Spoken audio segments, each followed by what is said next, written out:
Hello everyone, welcome to IS 300.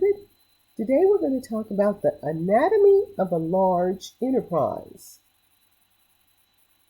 Enterprise software typically will require the needs to provide enterprise resource planning, ERP systems, supply chain management systems, and customer relationship management systems.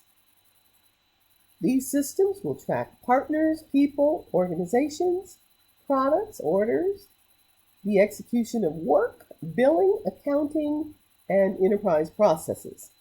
The build versus buy is it cheaper to build a software application or purchase an application, a SaaS, software as a service application? Is it cheaper to purchase it off the shelf?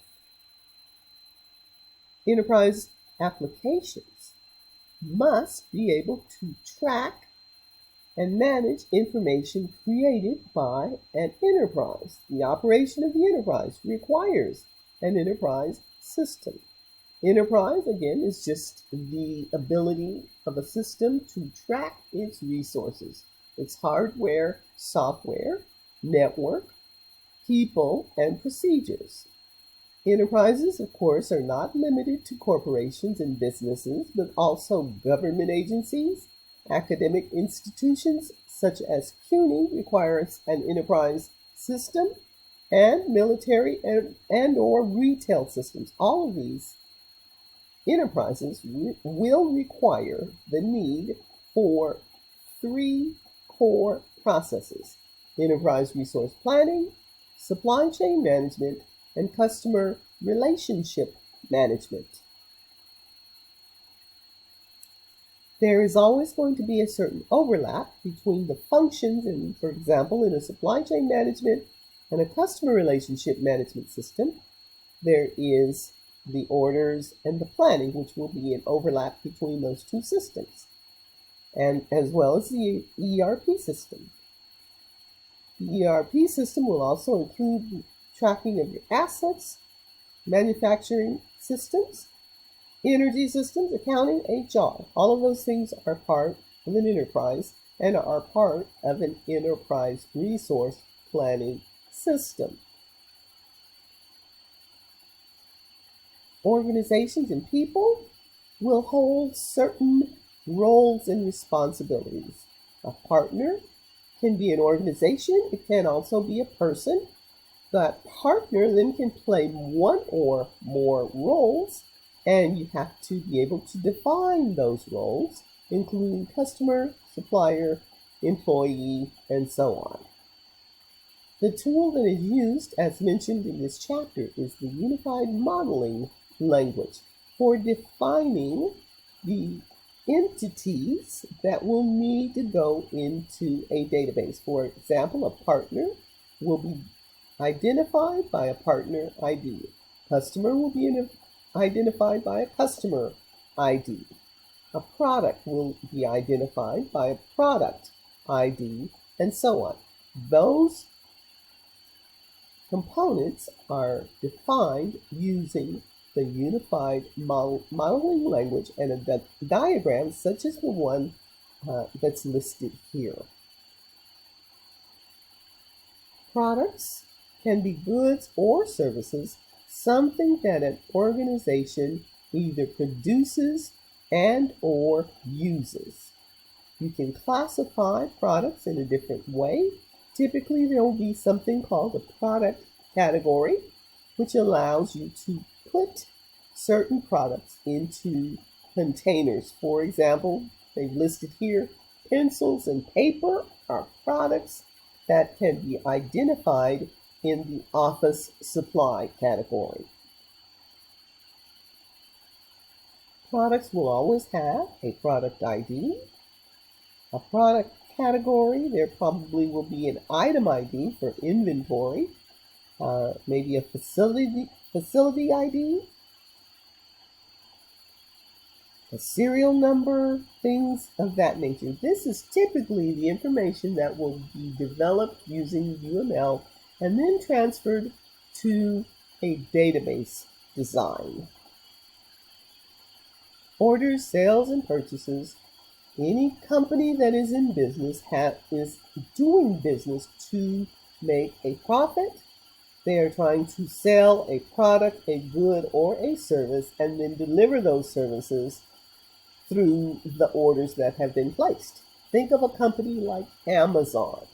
Amazon must have a robust enterprise resource planning system in place to manage its inventory and to track its orders and then to ship those orders. So the orders have to be tracked. Who placed the order?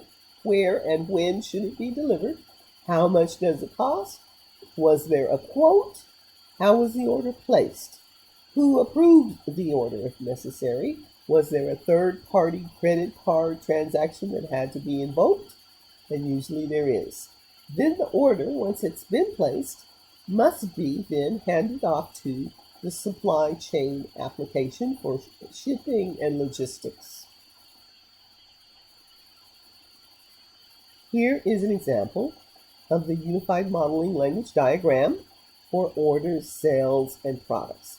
And of course, you will have an order ID, an order item ID, a product ID, the quantity that was ordered, the quantity that was shipped, and the shipment ID. All of those things are required for tracking sales and purchases. Tracking work usually involves human resources, either directly or indirectly. The designing and manufacturing of products, research and development, or other internal activities that have a cost associated with them, and most activities do have a cost associated with it, even if it's the cost of the employee that's doing the job. There will be a work order, a job order, maybe a project. And the requirements might include the anticipated sales, the scheduled maintenance, sales and marketing efforts, research and development, and those types of things. Billing, of course, critical. Have to have a way to bill a customer and receive payments. The payments then need to be dispersed from the purchasers or from the suppliers. If you're buying raw materials, you need to pay for those raw materials through maybe a procurement process, and the payments need to be tracked to invoicing with billable goods or services when an invoice is generated and when the invoice has been sent and payment has been received. All of those things must be tracked in an enterprise system. Accounting is critical because there's accounts payable and accounts receivable. Accounting transactions will reflect all aspects of a business transaction. Those transactions are typically going to be written to a general ledger. All of the accounting majors in the course will understand the debits and the credits and the assets and things of that nature that have to be tracked through accounting processes. Accounting transactions can be internal or they can be external. External transactions typically are generated and posted in a general ledger.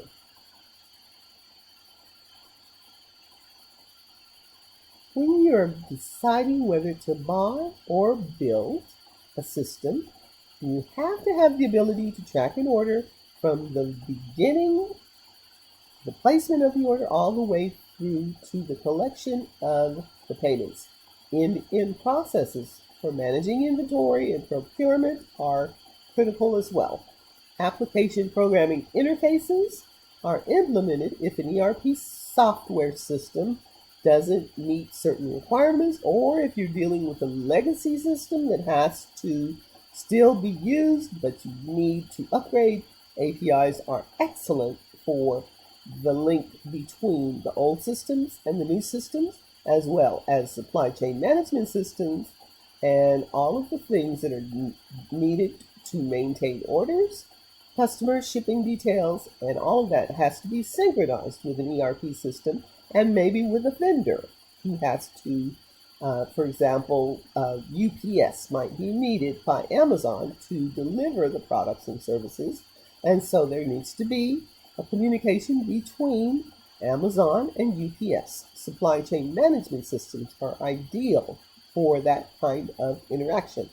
Customer relationship management systems have to be able to track customer information, and that has to be synchronized with an ERP system.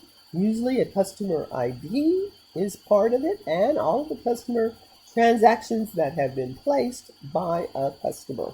The buy versus build decision has to consider the cost of integration of external supply chain management systems, customer relationship management systems, and legacy systems. Any applications, then, it's cheaper to use software as a service as opposed to building and maintaining the resources and the staff to build applications in-house. Here is an example of an ERP system with all of the modules that are typical in an ERP system. The customer relationship management is part of the ERP system. The project management might be required if you're upgrading a system. There may be a project management component, a supply chain management component for shipping and receiving goods and services and integration with vendors. Manufacturing, buying of raw materials and things of that nature has to be tracked. Human resources, every company, organization, whether it's military, whether it's academic, government, retail, will always have some component of human resources that must be managed. Paying employees is part of human resource system.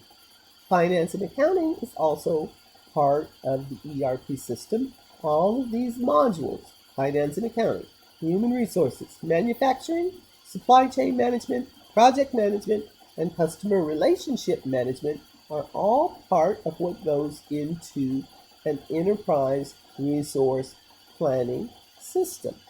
Please let me know if you have any questions about Chapter 13.